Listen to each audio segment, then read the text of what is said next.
హరే కృష్ణ. అందరికీ కూడా మన తెలుగు గీత కార్యక్రమానికి స్వాగతం అండి. కార్యక్రమం మొదలు పెట్టే ముందు ఇస్కాన్ శేషాద్రిపురం అధిష్టాన దేవతలైనటువంటి శ్రీ శ్రీ జగన్నాథుడు, బలదేవ, సుభద్రా మహారాణి, సుదర్శన, నితాయ్, చైతన్య, వామనదేవ్ పంచతత్వ ఆశీర్వాదాలు తీసుకుందామండి. ప్రార్థనలు చేద్దాము. ఓం అజ్ఞానాతిమిరాంధస్య జ్ఞానాంజన శలాకయా చక్షురున్మిళితం యేన తస్మై శ్రీ గురవే నమః. నమో ఓం విష్ణుపాదాయ కృష్ణప్రష్టాయ భూతలే శ్రీమతే భక్తి వేదాంత స్వామినితి నామినే. నమస్తే సరస్వతే దేవే గౌరవాణి ప్రచారిణే నిర్విశేష శూన్యవాది పాశ్చాత్య దేశతారిణే. జయ శ్రీ కృష్ణ చైతన్య ప్రభు నిత్యానంద శ్రీ అద్వైత గదాధర శ్రీవాసాది గౌర భక్త వృంద. హరే కృష్ణ కృష్ణ కృష్ణ హరే హరే, హరే రామ రామ రామ హరే హరే. సో ఈరోజు మనము 4వ అధ్యాయము దివ్య జ్ఞానం అనేటువంటి అధ్యాయంలో 36, 37వ శ్లోకాలు చూద్దామండి. మనము అపి చేతసి పాపేభ్యః సర్వేభ్యః పాపకృత్తమః సర్వం జ్ఞానాప్లవేనైవ వృజినం సంతరిష్యసి. ఒకవేళ నీవు పాపులందరిలోనూ పరమ పాపిగా భావింపబడినను దివ్య జ్ఞానమనడి పడవయందు స్థితుడవైనచో దుఃఖ సముద్రమును దాటగలవు. 37వ శ్లోకం. యథైదాంసి సమిద్ధోగ్ని భస్మాసాత్ కురుతేర్జున జ్ఞానాగ్నిః సర్వకర్మాణి భస్మసాత్ కురుతే తథా. ఓ అర్జున, మండుచున్న అగ్ని కట్టెలను బూడిదిగా చేయనట్లు జ్ఞానాగ్ని భౌతిక కర్మ ఫలములనన్నింటినీ బూడిదగా చేసివేయును.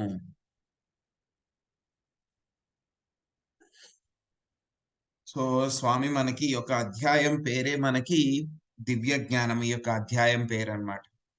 ఈ యొక్క అధ్యాయంలో స్వామి మనకి ఎన్నో ముఖ్యమైనటువంటి విషయాలు చెప్తూ ఉన్నారన్నమాట. జ్ఞాన యోగం ద్వారా మనము జ్ఞానాన్ని ఏ విధంగా పొందాలి, మనము రకరకాలైనటువంటి కర్మలు అంటే యాక్టివిటీస్ చేయడం ద్వారా అన్ని చాలా ఎలాబొరేట్ గా అన్ని రకాల గురించి కూడా స్వామి చెప్పారు. మనకి అన్ని కూడా చెప్పిన తర్వాత అన్నిటికంటే ముఖ్యమైనటువంటిది యొక్క కర్మలు చేయడం అనేటువంటిది జ్ఞానంతో కర్మలు చేయాలి అని చెప్పి స్వామి చెప్పారనమాట. తర్వాత ఇంకేం చెప్పారు, మరి ఎలాగ చెయ్యాలి, ఈ యొక్క మనకి జ్ఞానం అంతా కూడా ఎలా తెలుస్తుంది, మనకి చాలా డౌట్స్ వస్తూ ఉంటాయి. సో ఎలాగా అని చెప్పేసి దాని గురించి స్వామి ఏం చెప్పారు, దివ్య జ్ఞానాన్ని ఎక్కడి నుంచి తీసుకోవాలి సోర్స్, ఎందుకంటే ఒక్కొక్కళ్ళు ఒక్కొక్క రకంగా చెప్తారన్నమాట. సో ఎక్కడి నుంచి పొందాలి ఈ యొక్క దివ్య జ్ఞానము, అదే విధంగా ఎవరి నుంచి పొందాలి ఈ యొక్క దివ్య జ్ఞానము, సో వాళ్ళని ఎలా అడగాలి, ఎలా అడిగి తెలుసుకోవాలి, సో తెలుసుకునేటువంటి విధానం ఏమిటి అనేటువంటివన్నీ కూడా మనకి స్వామి 34వ శ్లోకంలో చెప్పారన్నమాట. తద్విద్ధి ప్రణిపాతేన పరిప్రశ్నేన సేవయ ఉపదేక్షంతి తే జ్ఞానం జ్ఞానినాస్తత్వదర్శినః. తద్విద్ధి ప్రణిపాతేన. సో మనం ఏం చేయాలి, ఒక సరైనటువంటి ఆధ్యాత్మిక గురువు, ఎవరు పడితే కనుక వాళ్ళు ఆధ్యాత్మిక గురువులు అయిపోరు. సో గురువును కూడా ఏ విధంగా ఎంచుకోవాలి, ఎవరు సరైనటువంటి గురువు, సద్గురువు అనేటువంటి విషయాలు మనము శనివారం రోజు సెషన్లో చాలా డీటెయిల్డ్ గా చర్చించుకున్నాం అన్నమాట. సో అటువంటి గురువుని ఎంచుకున్న తర్వాత ఏం చేయాలి, మొట్టమొదటిగా ఏం చేయాలి, మనకి గురువు దగ్గరికి వెళ్ళాలి అనేటువంటి ఆలోచన ఉండాలి. గురువు దగ్గరే నేర్చుకోవాలి, నా ఇష్టం వచ్చినట్లు చేయకూడదు అని చెప్పి తెలుసుకోవాలి. తర్వాత రెండవది ఏం చేయాలి, సరైనటువంటి గురువు ఎవరు, ఆధ్యాత్మిక గురువు ఎవరు అని చెప్పి ఆయన్ని ఎంచుకోవాలి. ఏ విధంగా ఎంచుకోవాలి, ఆయన లక్షణాలు ఏమిటి, అవన్నీ కూడా మనం చాలా డీటెయిల్ గా నేర్చుకున్నాం. సో ఆ తర్వాత ఎంచుకున్న తర్వాత ఏం చేయాలి, గురువు గారి దగ్గరికి వెళ్ళాలి. వెళ్ళిన తర్వాత ఏం చేయాలి ఆయన దగ్గర? నాకేదో తెలుసున్నట్లు మనం గొప్పగా గర్వంగా ఉండకూడదు. సో ఏం చేయాలి ఆయన్ని?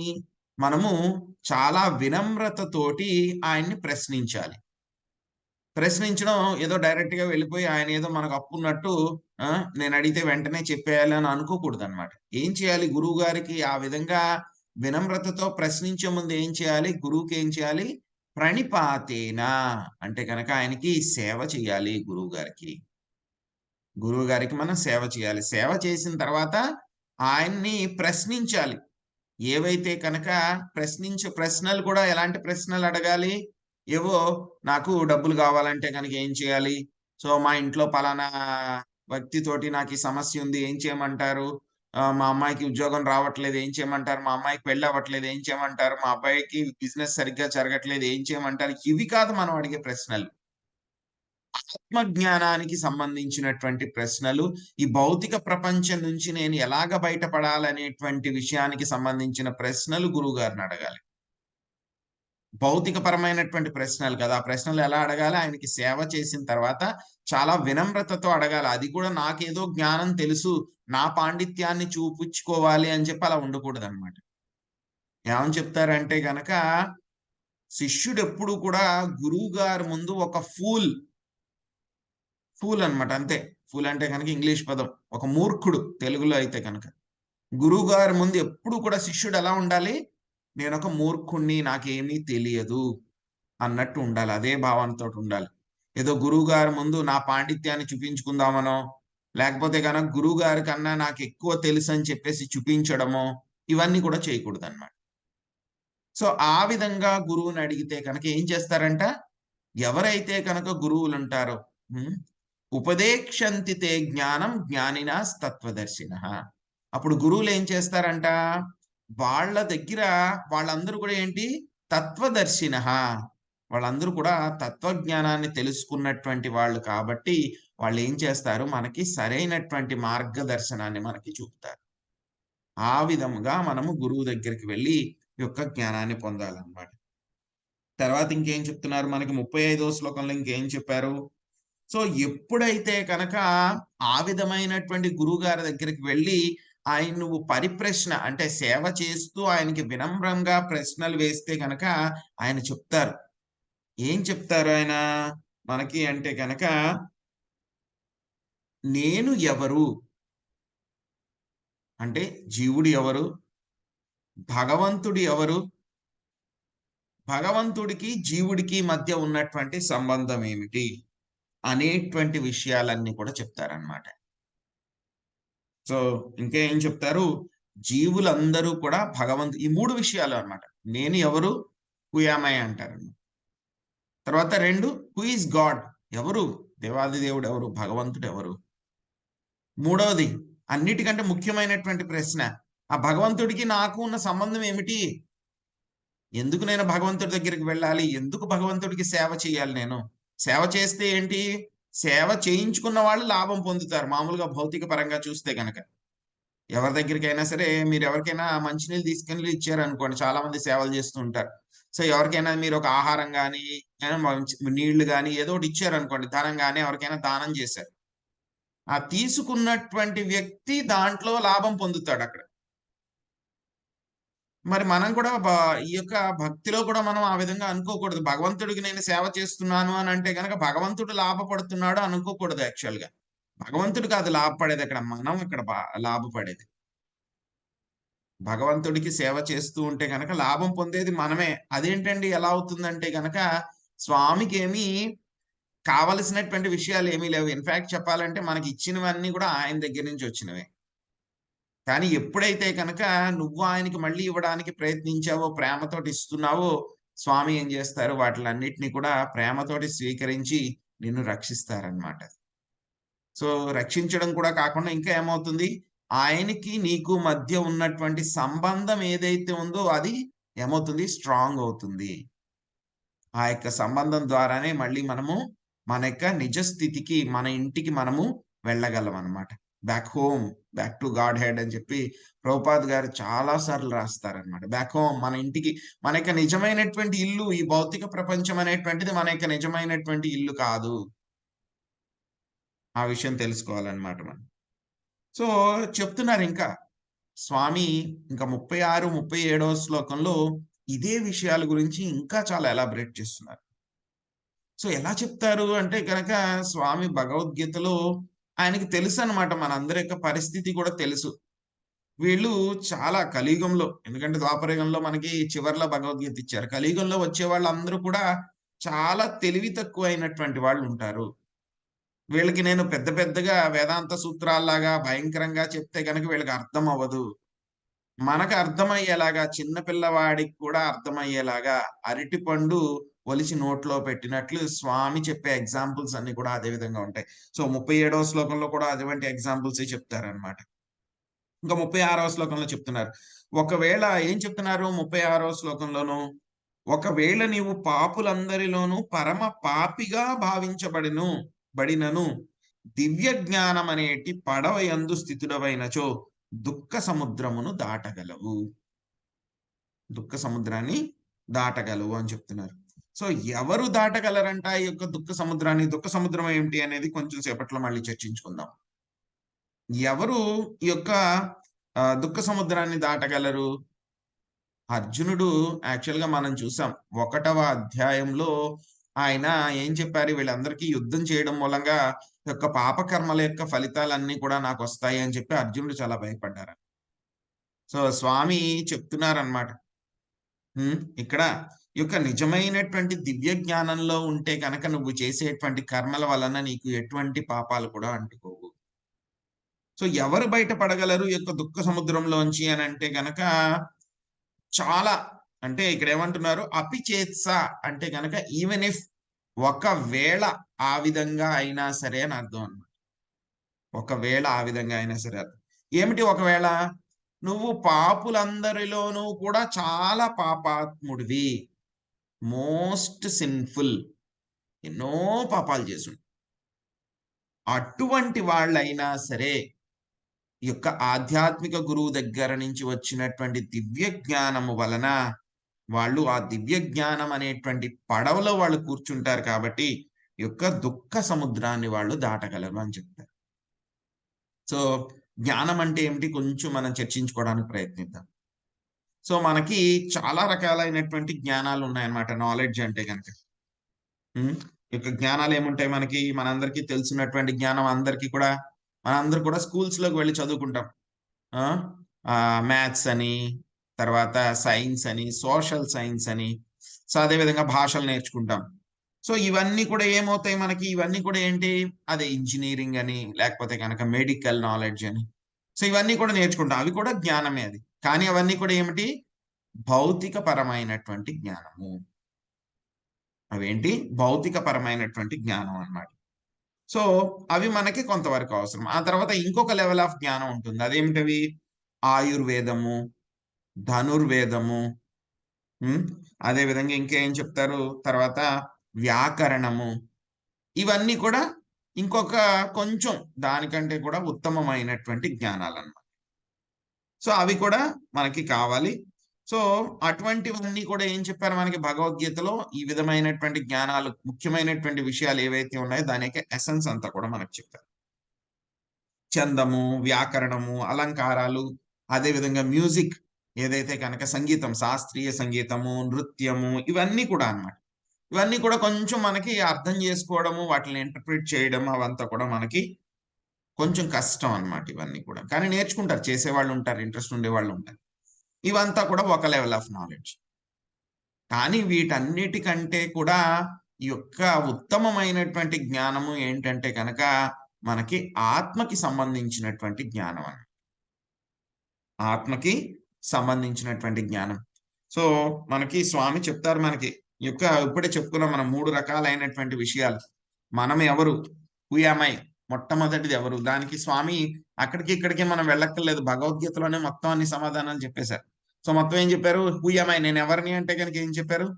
దేహినోస్మిన్ యదా దేహే కౌమారం యవ్వనం జరా తదా దేహాంతర ప్రాప్తిర్ ధీరస్తత్ర న ముహ్యతే. స్వామి చెప్పేశారు. ఎవరు నువ్వు? నువ్వు దేహము కాదు దేహి. యొక్క శరీరాన్ని ఆశ్రయించినటువంటి వ్యక్తివి, ఆత్మవి. నువ్వు ఇక శరీరం మారుతుంది గానీ, ఆత్మ నువ్వు అలాగే ఉన్నావు అని చెప్పి ఆ విషయం మనకి హూ యామ్ ఐ అనేది చెప్పేసారు. తర్వాత ఎవరు? భగవంతుడెవరు? చాలా కన్‌ఫ్యూషన్ అందరికి కూడాను. చాలా మందున్నారు. ఎవరు భగవంతుడు? ఎవరు భగవంతుడు? చాలా మందిని భగవంతుడు అని చెప్పి ప్రతి ఒక్కళ్ళని కూడా పూజించేస్తూ ఉంటారు. కానీ స్వామి దాని గురించి కూడా మనకు చెప్పారు భగవద్గీతలో. అహం సర్వస్య ప్రభవో మత్తః సర్వం ప్రవర్తతే ఇతి మత్వా భజంతే మాం బుధా భావ సమన్వితా. ఏం చెప్తున్నారు? మొత్తం ప్రతీది కూడా నా దగ్గర నుంచే వస్తుంది. అన్నింటికి కూడా మూలాన్ని నేనే. అటువంటి వ్యక్తినే మనము భగవంతుడి కింద అంగీకరించాలి. మరి మూడో ప్రశ్న. భగవంతుడున్నారు. ఆయన ఎక్కడో ఉన్నారు. మొత్తం ఆయన దగ్గర నుంచే వస్తుంది. సో, నేనేమో జీవాత్మని అని చెప్పారు. మరి ఆయనకి నాకు సంబంధం ఏంటి? ఆ విషయం గూడా చెప్పారు భగవద్గీతలో. మమైవాంసే జీవలోకే జీవభూత సనాతనః. ఏం చెప్పారు స్వామి? మొత్తం ఈ జీవులందరూ కూడా ఎవరైతే ఉన్నారో వాళ్ళందరూ కూడా నా యొక్క అంశలు. వాళ్ళందరూ కూడా నా యొక్క అంశలు. మనస్సష్టానీంద్రియాణి ప్రకృతిస్థాని కర్షతి. వీళ్ళందరూ కూడా ఏంటి? మనసు, బుద్ధి ఇటువంటివి ఏవైతే ఉన్నాయో పంచభూతాలు ఏవైతే ఉన్నాయో వాటిలతోటి వాళ్ళు చాలా బాధలు పడుతున్నారు. ఈ యొక్క కష్టాలు పడుతున్నారు ఈ భౌతిక ప్రపంచంలో. మన యొక్క ఎగ్జిస్టెన్స్, మన యొక్క ప్రెజెంట్ స్థితి ఏమిటి అని చెప్పి దాని గురించి కూడా మనకి స్వామి చెప్పారు. ఇది నిజమైనటువంటి జ్ఞానము. ఇంకా దీనికంటే కూడా ఉత్తమమైనటువంటి జ్ఞానం మనకి 9వ అధ్యాయంలో చెప్పారు.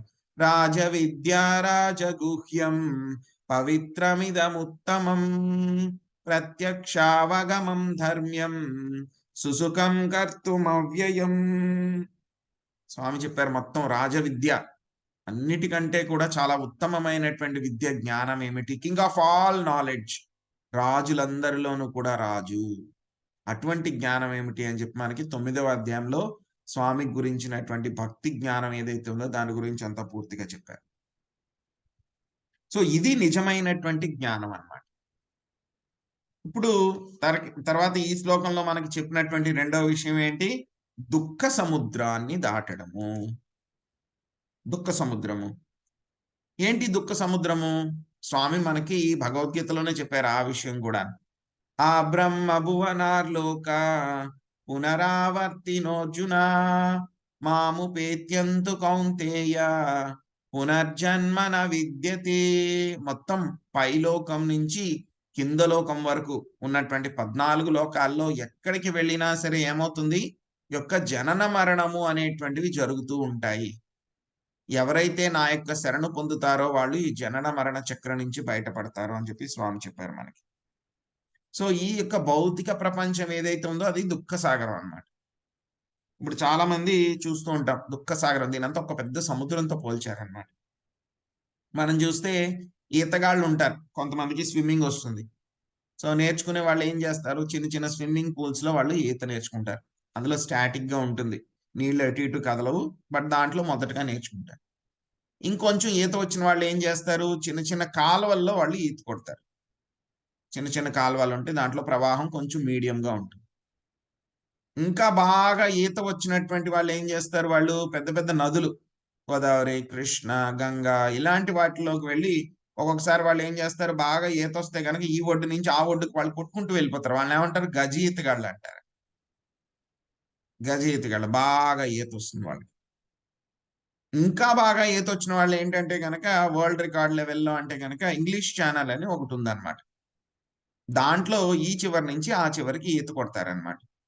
అన్నిటికంటే కూడా బాగా ఈత కొట్టగలిగినటువంటి కెపాసిటీ ఉన్నటువంటి వాళ్ళు ఆ ఇంగ్లీష్ ఛానెల్‌ని ఈత కొట్టి చూపిస్తారనమాట. నేను గజ ఈతగాడినని చెప్పి ప్రూవ్ చేసుకుంటారు. అదే అన్నిటికంటే కూడా కష్టమైనటువంటి విషయం అన్నమాట ప్రస్తుతం. దానికంటే ఎవరు ఇంకెక్కువగా ఈత కొట్టలేరు. ఒకవేళ అపిచేత్ ఎవరైనా ఒక వ్యక్తి బాగా ఈత కొట్టగలిగాడనుకోండి. ఎక్కడి నుంచి? చాలా ఇంపాసిబుల్ అది. ఎక్కడి నుంచి? ముంబై నుంచి మొదలుపెట్టి కింద కన్యాకుమారి దాకా వెళ్లి మళ్ళీ అక్కడి నుంచి కలకత్తా వరకు వచ్చాడనుకోండి. చాలా కష్టం అది ఎవరు చేయలేరు. షిప్‌లో వెళ్ళాలంటేనే కనీసం ఒక 2, 3 రోజులు పడుతుంది. ఎంత ఫాస్ట్‌గా వెళ్ళినా సరే. ఒకవేళ ఎవరైనా సరే ఒక వ్యక్తి ఈత కొట్టగలిగినా, ఇంత పని చేయగలిగినా అమెరికా వరకు వెళ్ళలేడు ఇండియా నుంచి. ఎవ్వరు కూడా ఈత కొట్టుకుంటూ ఈ యొక్క సముద్రాన్ని ఎవరు దాటలేరు. ప్రతి ఒక్కళ్ళకి కూడా ఏం కావాలి? ఒక పడవ, లేకపోతే ఒక షిప్ కావాలన్నమాట వెళ్ళడానికి. ఇదేంటి మన భౌతిక ప్రపంచంలో జస్ట్ ఒక భారత వర్షం. దీన్ని దాటుకుంటూ వెళ్ళాలంటేనే మనకింత కష్టమవుతుంది. అలాంటిది మనం ఈత కొట్టుకుంటూ అమెరికాకి వెళ్ళాలంటేనే కష్టం. అలాంటిది మన భౌతిక ప్రపంచం ఎంత పెద్దదుంటుంది. దీని యొక్క మెజర్‌మెంట్స్ లెక్క లేదన్నమాట. ఇంకా మన సైంటిస్ట్‌లు ఎంతో పవర్‌ఫుల్ టెలిస్కోపులు పెట్టినా సరే, దానిని ఇంకా చూడలేకపోతున్నారు. విశ్వం యొక్క అంచుల్ని ఇంకా చూడలేకపోతున్నారు. కనీసం దగ్గరలో ఉన్న మేరు పర్వతాన్ని కూడా చూడలేకపోయారు. సో, ఈ యొక్క భౌతిక ప్రపంచం అంతా కూడా దుఃఖాలయము. దీన్ని ఎవరు కూడా దాటలేరు. దీన్ని దాటాలంటే గనక ఒక పడవ కావాలి. ఆ పడవ ఏంటంట? ఈ యొక్క దివ్య జ్ఞానము. ఈ యొక్క దివ్య జ్ఞానం సహాయం లేకుండా ఎవరు కూడా యొక్క భౌతిక ప్రపంచం నుంచి బయటపడలేరు. పడవ ఒకటే ఉంటే సరిపోదు. పడవను నడిపే వ్యక్తి కావాలి గదా! ఎందుకంటే గనక మనకి ఎటేపు వెళ్ళాలో తెలీదు. ఏ డైరెక్షన్‌లో వెళ్ళాలో తెలీదు మనకి. కాబట్టి పడవ నడిపేటువంటి వ్యక్తి కూడా కావాలి. ఎవరు ఆ పడవ నడిపేటువంటి వ్యక్తి, నావికుడు, మన సైలర్ ఎవరు అంటే గనక మన యొక్క ఆధ్యాత్మిక గురువు. మన యొక్క ఆధ్యాత్మిక గురువు. ఆ విధంగా మనము ఆ దివ్య జ్ఞానం అనేటువంటి పడవను తీసుకొని, ఆధ్యాత్మిక గురువు యొక్క నిర్దేశనలో ముందుకు వెళ్తూ ఉంటే కనుక, ఆ ఫేవరబుల్ బ్రీజెస్ ఎందుకంటే గనక మనకి పడవ షిప్ వెళ్ళాలంటే కూడా మనకి గాలి సహకరించాలన్నమాట. ఆ గాలి సహకరించడం ఏంటి? స్వామి యొక్క కృప. ఈ 3 కలిస్తే గనక మనము ఈ యొక్క భౌతిక ప్రపంచం నుంచి మనము బయటపడగలము. సో, అది ఎక్కడితో మొదలవుతుంది? ముందు పడవెక్కాలి మనం. పడవెక్కితే ఆ తర్వాత మరి పడవను డ్రైవ్ చేసేవాడు. ఆ తర్వాత మళ్ళీ ఆ యొక్క పడవకి ఆ గాలి ఏవైతే ఉంటాయో ఇదివరకు వెళ్ళేవారు చిన్నప్పుడే కొంచెం కాలువల్లో వాటిల్లోని. ఇప్పుడంటే మిషన్ బోట్స్ అన్నీ వచ్చేసినియి. తెరచాప అని చెప్పేసి ఇలా పెద్దగా కట్టేవారనమాట. పెద్దగా ఉంటుంది. దూరం నుంచి కూడా కనపడుతుంది తెరచాపంట. సో, అదేం చేస్తుంది గాలిని ఉపయోగించుకొని ఆ నదిలో వెళ్ళడానికి ఉపయోగపడుతుందనమాట. ఆ గాలి ఆ తెరచాప గాలి ఏంటి? స్వామి అన్నమాట. పాత షిప్పుల్లో గూడా అదే విధంగా ఉంటాయి. పెద్ద పెద్దవి తెరచాపలన్నీ గూడా ఉంటాయి. దాన్ని డైరెక్షన్ చేంజ్ చేస్తూ వాళ్ళు వాడుకొని వెళ్తూ ఉంటారండి. సో, అలాగా మనకి ఆ ఫేవరబుల్ బ్రీజ్ ఏదైతే ఉందో అది స్వామి కృప. ఆ షిప్‌ని నడిపేటువంటి వ్యక్తి ఎవరైతే కెప్టెన్ ఉంటారో ఆయనెవరు? మన గురువుగారు. ఆ షిప్పు దివ్య జ్ఞానము. దాన్నెక్కాల్సింది మనము. నేనెక్కాలి షిప్. నేను షిప్ ఎక్కను. నేను నీటిలోనే ఉంటాను అంటే గనుక ఏం చేస్తాం? ఉండవు. ఉంటావు అలాగే. ఎన్నో జన్మల నుంచి అలాగే ఉన్నావు. ఉండు అలాగే ఉండు. నీటిలోనే ఆ ముక్తి సంసారంలోనే తిరుగుతూ ఉండు. కానీ ఎవరైతే గనక ఈ యొక్క షిప్ దివ్య జ్ఞానాన్ని ఎవరైతే ఆశ్రయిస్తారో వాళ్ళేమవుతారంట, ఈ యొక్క దుఃఖ సముద్రాన్ని వాళ్ళు దాటగలరు అని చెప్పేసి చెప్తున్నారనమాట. దుఃఖ సముద్రాన్ని వాళ్ళు దాటుతారనమాట. సో, తర్వాత ఏం చెప్తున్నారు మనకి ఈ యొక్క 37వ శ్లోకంలో చెప్తున్నారు. ఎవరైతే కనుక ఓ అర్జున అగ్ని ఏం చేస్తుంది మనకి? మండుతున్నటువంటి అగ్ని ఏం చేస్తుంది? కట్టెలు ఏవైతే ఉన్నాయో వాటిలనన్నిటిని కూడా బూడిద చేసేస్తుంది. అది మొత్తం బూడిద చేసేస్తుంది. అదే ఈ యొక్క జ్ఞానం, దివ్య జ్ఞానము, భగవద్ విజ్ఞానం ఏదైతే ఉందో, ఆ విజ్ఞానం ఏం చేసేస్తుందంట? మన యొక్క భౌతిక కర్మల యొక్క ఫలితాలు ఏవైతే ఉన్నాయో వాటిలన్నిటిని కూడా బూడిద చేసేస్తుంది. వాటన్నిటిని కూడా ఈ యొక్క దివ్య జ్ఞానం ఏదైతే ఉందో, హ్మ్. భక్తియుత సేవ ఏదైతే ఉందో అదేం చేస్తుంది? మొత్తం అన్నిటిని కూడా బూడిద కింద చేసేస్తుందన్నమాట. సో, జ్ఞానం ఏం చేస్తుంది? మనకి ఏదైనా ఒక పనులు చేస్తూ ఉన్నాం అనుకోండి, మనకి 2 రకాలైనటువంటి ఫలితాలొస్తాయి. 2 రకాల పనులుంటాయి. పుణ్యకర్మలు, పాపకర్మలు. పుణ్యకర్మలు అంటే గనక శాస్త్రాల్లో ఏవైతే గనక చెప్పారో దాని ప్రకారం చేయటం. పాపకర్మలు అంటే గనక శాస్త్ర విరుద్ధంగా చేయటం. శాస్త్ర విరుద్ధంగా మనము కర్మలు చేయటం అన్నమాట.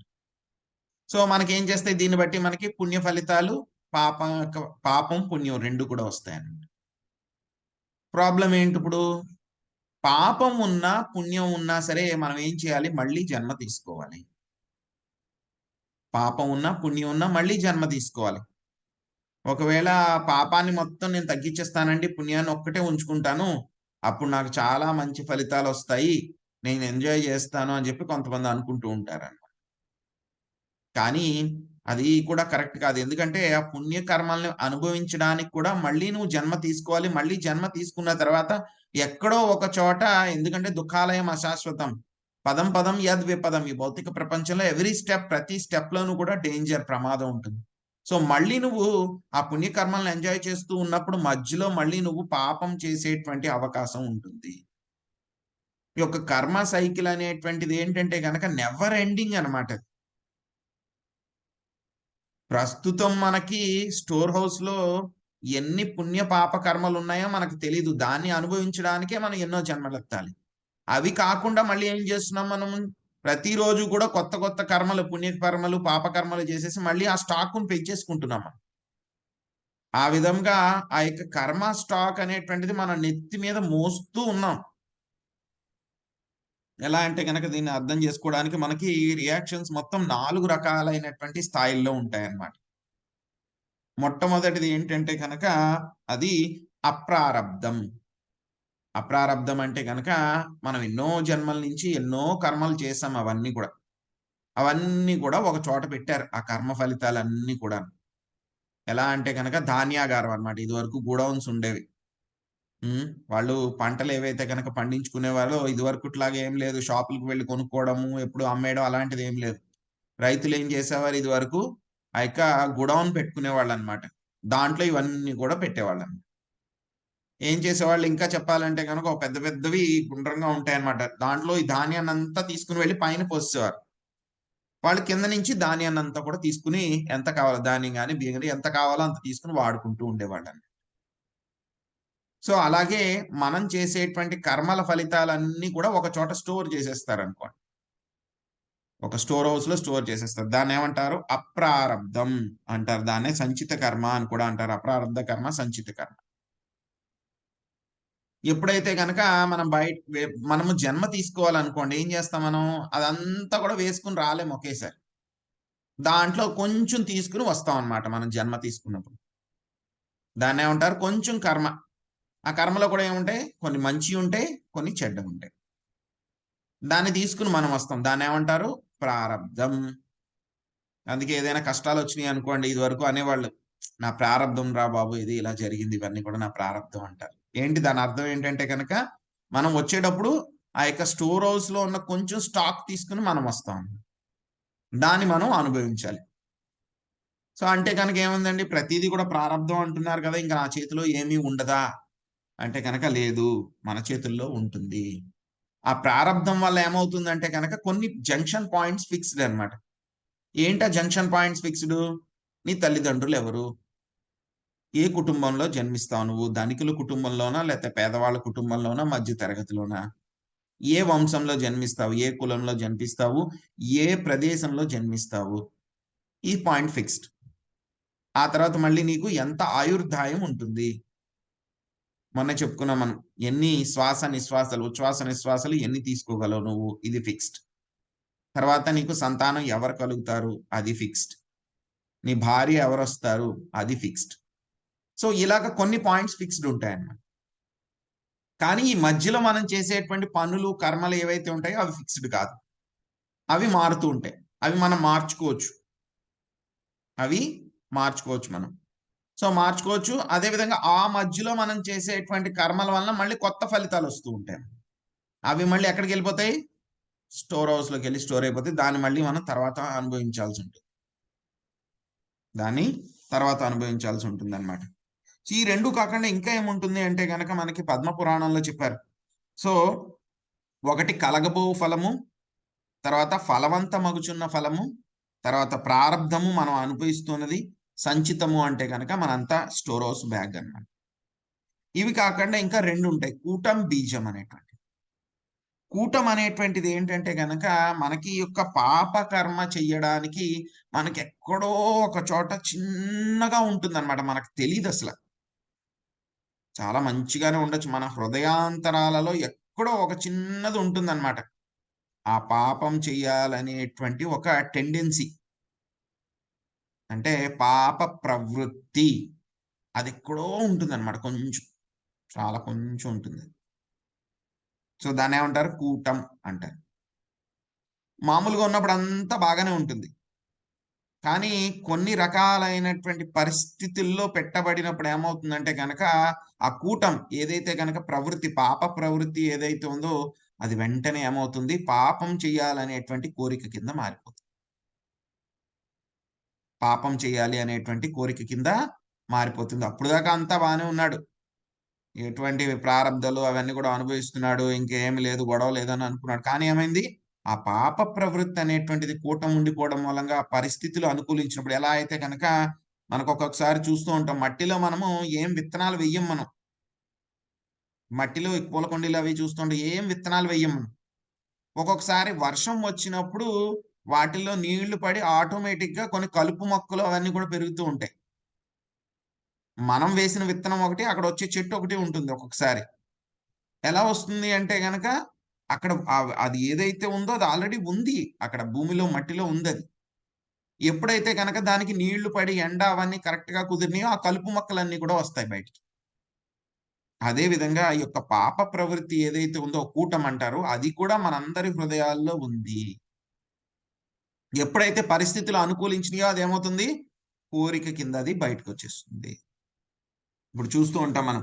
అడవుల్లో ఒక్కొక్కసారి ఫారెస్ట్ ఫైర్ అవుతుందన్నమాట. దావాగ్ని అంటారు. మొత్తం దావాగ్ని వచ్చినప్పుడు ఏమవుతుంది? మొత్తం చెట్లు అన్నీ కూడా మండిపోతాయి. ఏం మిగలవు. భూమి తప్పితే ఇంకేం మిగలవు. అలాగని చెప్పి ఆ అడవి ఎప్పుడు కూడాను అలాగే ఉండిపోయిందా? ఉండదు. ఎప్పుడైతే మళ్ళీ వానలు పడతాయో మళ్ళీ కొత్త మొక్కలొస్తాయి. ఏవైతే కాలిపోయినయి ఉన్నాయో అవి కూడా మళ్ళీ ఒక్కొక్కసారి ఆ మొక్కలు కూడా వస్తాయి. ఎలా వస్తాయంటే గనక దానికి సంబంధించినటువంటి బీజాలు అదే విధంగా ఆ మొక్కల యొక్క వేళ్ళు కిందే ఉండిపోయినియి. ఎప్పుడైతే నీళ్లు పడినాయో మళ్ళీ ఆ వేళ్ళకి నీళ్లు వెళ్ళి, ఆ యొక్క ఏదైతే బీజాలు ఏవైతే ఉన్నాయో మొలకలు మొలకలు కాదు, మొలకల కంటే ముందు స్థాయన్నమాట. విత్తనాలు ఏవైతే ఉన్నాయో అవన్నీ కూడా మళ్ళీ స్ప్రౌట్ అయ్యి బయటకొస్తాయి. అలాగే ఈ పాప ప్రవృత్తి ఏదైతే ఉందో కూటం అంటారన్నమాట. ఎప్పుడైతే పరిస్థితులు అనుకూలించినయో, పాపం చేయగలిగేటువంటి స్థాయి, పాపం చేసేయగలిగేటువంటి ఆ పరిస్థితులొచ్చినాయో వెంటనే ఏమవుతుంది? వీడి యొక్క పాప ప్రవృత్తి ప్రవృత్తి నుంచి పాపం చేయాలనే కోరిక బయటకొచ్చేస్తుంది. వీడు పాపం చేసేస్తాడు. సో, ఇలాగ మళ్ళీ పాపం చేస్తే ఏమవుతుంది? మళ్ళీ అదంతా కూడా సంచితం అక్కడికి వెళ్లి స్టోర్ అయిపోతుంది. మళ్ళీ దాన్ని మనం అనుభవించాలి. సో, ఇలాగా పాత స్టాక్ బోలెడంతుంది. దాన్నే క్లియర్ చేయలేదు మనం. దాన్ని అనుభవిస్తూ ఉన్నాం మళ్ళీ. అది గాకుండా మళ్ళీ కొత్త స్టాక్ కూడా పెట్టేస్తున్నాం మనం ఎప్పటికప్పుడు. మన స్టాక్ ఎప్పటిదాకా కూడా క్లియర్ అవ్వదో, అప్పటిదాకా మనం ఈ భౌతిక ప్రపంచంలో మళ్ళీ జన్మ తీసుకోవాలి. మంచి స్టాక్ ఉన్నా, చెడ్డ స్టాక్ ఉన్నా, కుళ్ళిపోయిన ధాన్యం ఉన్నా సరే, మంచి ధాన్యం ఉన్నా సరే, వాటిని మనం తినాల్సిందే. వాటిని మనం తినాల్సిందే. మరెలాగా? ఆ స్టాక్ జీరో అయితేనే గాని మనం ఇక్కడి నుంచి వెళ్ళలేం మనం. ఎలా జీరో చేయాలి? దాన్నంటే గనక ఇక్కడ చెప్తున్నారు ఈ శ్లోకంలో స్వామి చెప్తున్నారు. ఈ యొక్క భగవద్ విజ్ఞానం, దివ్య జ్ఞానం ఏదైతే ఉందో అదేం చేస్తుందంట, మొత్తము ఈ యొక్క పుణ్యకర్మలు, పాపకర్మలు రెండింటిని కూడా నాశనం చేసేస్తుంది. ఈ యొక్క భక్తి చేస్తే గనక డివోషనల్ సర్వీస్ భక్తియుత సేవ చేస్తే గనక ఏమవుతుంది? మన యొక్క అన్ని కర్మలు కూడా నాశనం అయిపోతాయి. ఒక్క ప్రారబ్ధ కర్మ తప్పితే. కూటం బీజం కూడా నాశనం అయిపోతాయి. ప్రారబ్ధ కర్మ అంటే ధాన్యాగారంలో పెట్టింది.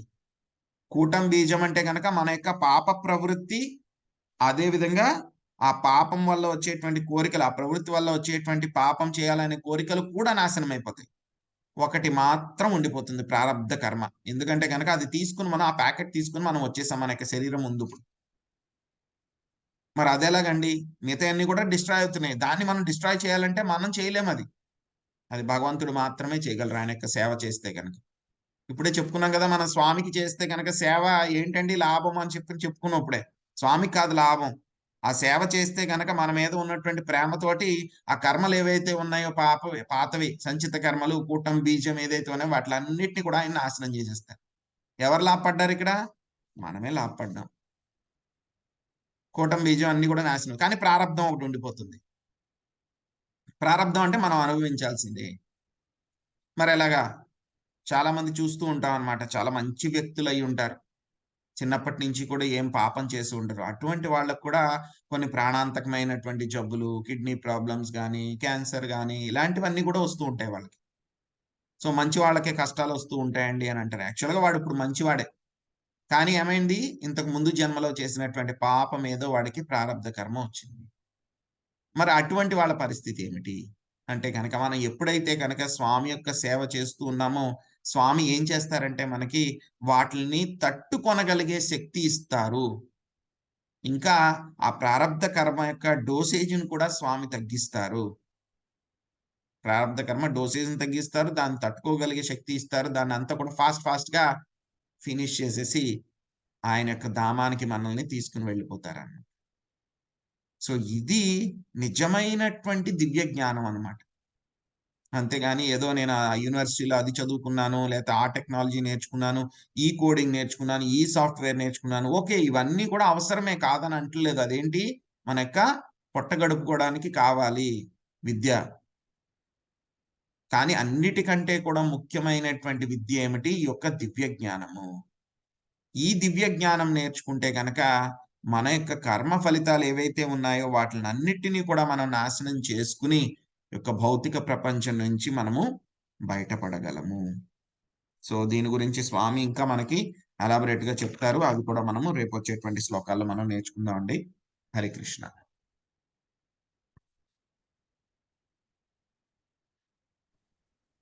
హరే కృష్ణ ప్రభుజీ. హరే కృష్ణ. హరే కృష్ణ ప్రభుజీ. హరే కృష్ణ. హరే కృష్ణ ప్రభుజీ, దండవత్ ప్రణామ్. హరే కృష్ణ. దండవత్ ప్రణామాలు. హరే కృష్ణ ప్రభుజీ, దండవత్ ప్రణామ్. హరే కృష్ణ. హరే కృష్ణ ప్రభుజీ. హరే కృష్ణ. హరే కృష్ణ. ప్రభుజీ. హరే కృష్ణ. హరే కృష్ణ. ధన్యవాదాలు ప్రభుజీ. హరే కృష్ణ. దండవత్ ప్రణామాలు. ప్రారబ్ధ కర్మ అనేది ఎలా పోగొట్టుకోవాలనేది అసలుకి అది ప్రతి ఒక్కళ్ళే చాలా కన్ఫ్యూజన్ స్టేజ్ లో ఉంటారు ప్రభుజీ. మామూలుగా చెప్పాలంటే అది వాళ్ళ మీరు చాలా క్లియర్ గా చెప్పారు ప్రభుజీ. అన్ని కర్మల నుంచి పోగొడతారు, కానీ ప్రారబ్ధ కర్మ అంటే ఏంటి, ఎలా మనం క్యారీ ఫార్వర్డ్ చేసుకుంటాము, అది ఎలా మనము భగవంతుడు ఎలా మన నుంచి దూరం చేస్తాడు అనేది చాలా బాగా చెప్పారు ప్రభుజీ. చాలా క్లియర్ గా అర్థమైంది ప్రభుజీ వాళ్ళ మాకు. హరే కృష్ణ. హరే కృష్ణ.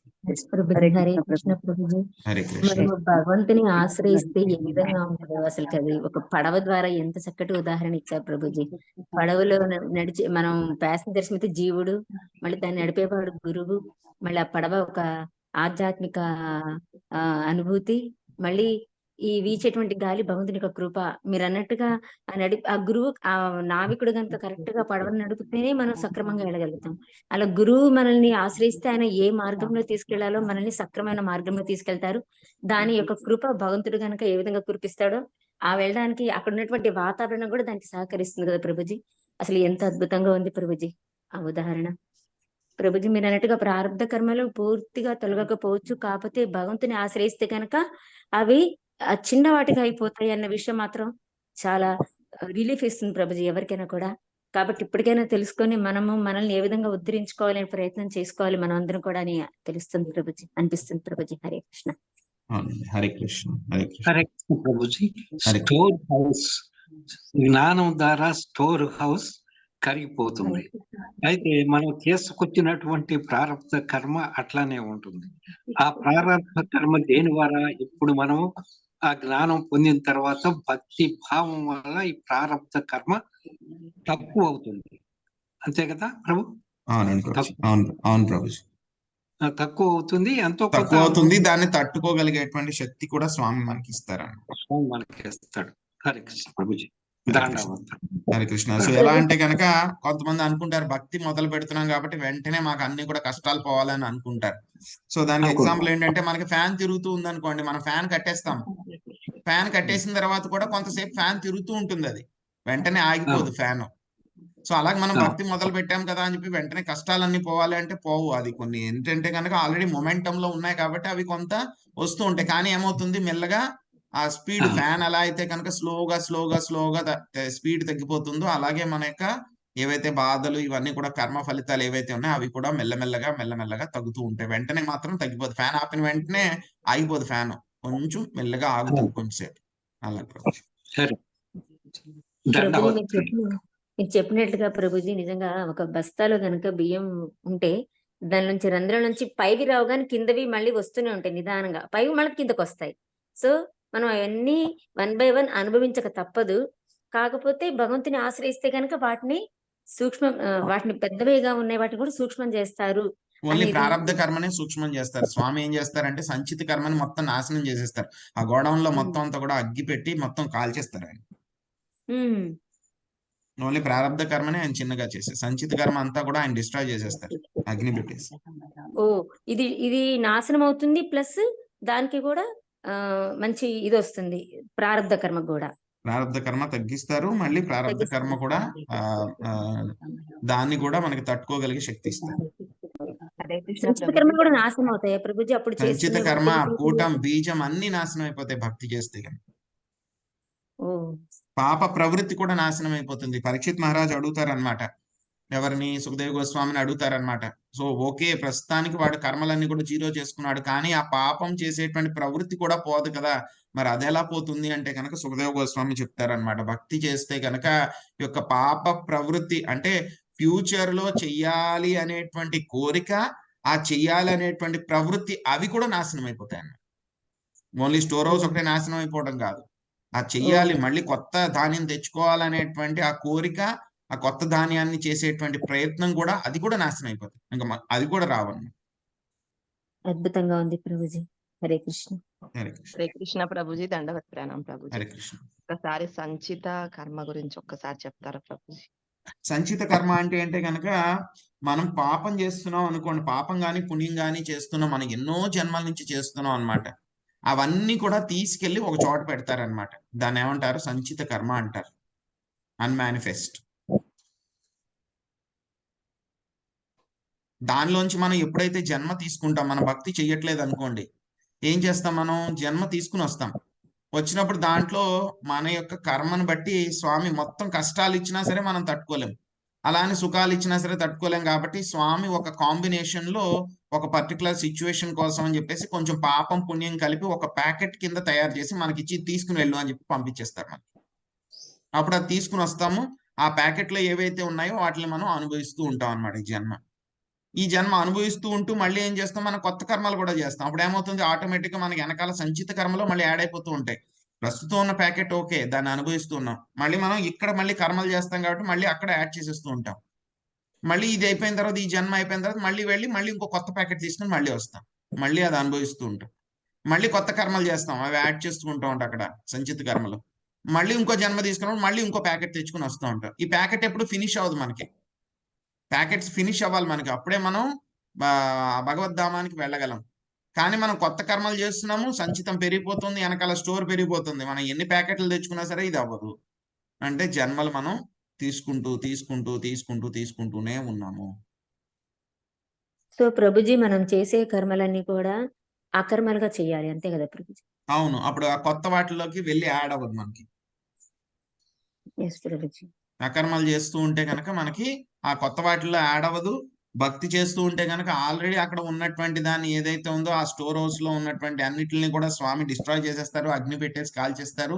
మళ్ళీ ఆ కొత్తగా ఆ ధాన్యాగారంలో యాడ్ చేసుకోవాలనేటువంటి కోరిక, దానికి మూలమైనటువంటి ప్రవృత్తి కూడా నాశనం చేసేస్తారు. ఓన్లీ మన దగ్గర చేతిలో ఉన్న ప్రారంధం ఒక్కటే మిగిలిపోతుంది. దాన్ని ఫినిష్ చేసేస్తే, ఈ జన్మ ఫినిష్ చేసేస్తే వి కెన్ గో బ్యాక్. కూటం అంటే కనుక పాపం చెయ్యాలి అనేటువంటి ప్రవృత్తి, డిజైర్, టెండెన్సీ, అది మనం చెయ్యం అనమాట. అది ఎక్కడో లోపల ఉంటుంది. ఆ పరిస్థితులు మనకి అనుకూలిస్తే కనుక మనం పాపం చేసేటువంటి కోరిక కలుగుతుంది. దాన్ని బీజం అంటారు. ప్రవృత్తి అంటే అది కూడా మన సంచిత కర్మలో భాగంగా వస్తుందా ప్రభుజీ? సంచితం అవ్వదు, అది సంచిత కర్మకి యాడ్ చేసుకోవడానికి పనికి వస్తుంది, అది యాడ్ చేసుకోవడానికి. మీరు చెప్పినప్పుడు అర్థమైనట్లుంటది ప్రభు. మళ్ళీ కొద్దిసేపు తర్వాత ఆలోచిస్తే మళ్ళీ మర్చిపోతాం ప్రభు. కానీ చాలా బాగా వివరించారు. ఇప్పుడు అన్నీ బాగా గుర్తుంటాయి. ఓకే. బాగుంది. అర్థమైందనుకుంటాం. మళ్ళీ ఈవినింగ్ ఒకసారి రివైండ్ చేసుకుందామంటే మర్చిపోతూ ఉంటాం ప్రభు. అందుకే ఇది నోట్ చేసుకున్నా ప్రభు. ఓకే థాంక్ యూ మాతాజీ. ప్రభు. ఓకే మాతాజీ. హరే కృష్ణ. హరే కృష్ణ. వాంఛాకల్పతరుభ్యశ్చ కృపా సింధుభ్యేవ చ పతితానాం పావనేభ్యో వైష్ణవేభ్యో నమో నమః. అనంత కోటి వైష్ణవ వృందకి జై శ్రీల ప్రభుపాదకి జై నితాయ్ గౌర్ ప్రేమానందే. హరి హరి హరి బోల్. బోల్. బోల్. ధన్యవాదాలు ప్రభుజీ. హరి హరే హరే కృష్ణ కృష్ణ. ప్రభుజీ. హరే ప్రభుజీ కృష్ణ. చాలా హరే మంచి కృష్ణ. టాపిక్ చెప్పారు ప్రభుజీ. మాకు చాలా బాగుంది ప్రభుజీ. కృష్ణ ప్రభుజీ. హరే కృష్ణ. ధన్యవాదాలు ప్రభుజీ. హరే హరే కృష్ణ. కృష్ణ. హరే కృష్ణ. ప్రభుజీ హరే కృష్ణ. హరే కృష్ణ ప్రభుజీ. హరే కృష్ణ. ప్రభుజీ కలియుగంలో అంటే అవన్నీ ఏముండవు, ఎప్పుడు చేసింది అప్పుడే అనుభవించాలి అని అంటారు కొంతమంది. అది నిజమా ప్రభుజీ? కొన్ని వెంటనే వచ్చేస్తాయండి, కొన్ని లేట్గా వస్తాయి అన్నమాట. సో దాన్ని బట్టి ఉంటుంది, మనం చేసే కర్మలను బట్టి ఉంటుంది కేటగిరీ అన్నమాట. ఇప్పుడు ఒక ఏదైనా ఒక పొయ్యి మండుతుంది అనుకోండి, గ్యాస్ పొయ్యి మనం టచ్ చేస్తే ఏమవుతుంది, వెంటనే కాలిపోతుంది, మనకి వేడిగా ఉన్నది. సో అది వెంటనే వచ్చేస్తుంది రిజల్ట్. కొన్ని పనులు చేస్తూ ఉంటాం మనం, ఎలా అయితే కనుక సిగరెట్ తాగడము, లేకపోతే మత్తు పదార్థాలు తీసుకోవడము. సిగరెట్ తాగే వాళ్ళకి వెంటనే ఏమైనా ప్రాబ్లం అవుతుందా? ఏమీ అవుతుంది, అంతా బాగానే ఉంటుంది. కానీ ఒక 10-15 సంవత్సరాలు వాళ్ళు సిగరెట్ తాగుతూ ఉంటే ఏమవుతుంది, వాళ్ళ ఊపిరితిత్తులన్నీ పాడైపోయి వాళ్ళకి దానికి సంబంధించినటువంటి జబ్బులన్నీ వస్తాయి. టైం పడుతుంది అది రావడానికి. సో ఇంకా మధ్యలో వచ్చేటువంటివి ఏంటంటే కనుక ఏదైనా ఒకటి తినకూడదు, సగం వండంది అలాంటివి ఏమైనా తిన్నాం అనుకోండి, వెంటనే తిన్నప్పుడు బాగానే ఉంటుంది. కానీ తర్వాత రోజు 2 రోజులకు మనకేమవుతుంది, కడుపులో అజీర్తి చేస్తుంది అన్నమాట, డైజెషన్ అవ్వదు. సో అప్పుడు మళ్ళీ దానికి మందులు అవన్నీ కూడా తీసుకోవాలి. ఇలాగా మనం చేసే కర్మల ఫలితాలు కూడా ఒక్కొక్కటి వెంటనే వస్తాయి, కొంచెం లేటుగా అవుతాయి, ఒక్కొక్కటి బాగా లేటుగా అవుతాయి, ఒక్కొక్కటి కొన్ని వందల జన్మల తర్వాత కూడా వస్తాయి అన్నమాట. అయితే ప్రభుజీ అది చేసిన కర్మ యొక్క స్వభావాన్ని బట్టి ఉంటుంది, అంతే కదా ప్రభుజీ? కర్మల్లో రకరకాలను బట్టి ఉంటాయండి. అది మనం చేసింది ఏంటి, ఏ టైప్ అని దాన్ని బట్టి ఉంటుంది. మళ్ళీ అదంతా కూడా ప్రకృతి డిసైడ్ చేస్తుంది అనమాట. ఇది ఫిక్స్డ్ ఇలాగే అవుతుంది, ఇప్పుడే ఇవ్వాలని ఏం కాదు. యాక్చువల్ గా ఏంటంటే కనుక ఇదంతా కూడా ఇవన్నీ కూడా స్టోర్ అవుతాయి కదా, ఇవంతా కూడా ఒక పెద్ద సూపర్ కంప్యూటర్ అన్నమాట ఇది. సో అందులో మనకి కర్మలు చేసేటప్పుడు మనకి ఎవరైతే కనుక మ్యాచ్ అవుతారో వాళ్ళందరినీ కూడా ఫిక్స్ చేస్తారనమాట. ఇవన్నీ కూడా చాలా కాంప్లెక్స్, మన సూపర్ కంప్యూటర్లు కూడా పనిచేయవన్నమాట. అంతలా ఉంటుంది. కర్మ అనేది ఏంటంటే అంత చెప్పుకున్నంత సులభం కాదు, చాలా కాంప్లెక్స్ అన్నమాట ఇది. సో బట్ బేసిక్ గా మనం అర్థం చేసుకుని మొత్తం ఆ స్టాక్ ఏదైతే ఉందో దాన్ని అంతా క్లోజ్ చేసుకోవాలని చెప్పి మనం ప్రయత్నించాలి.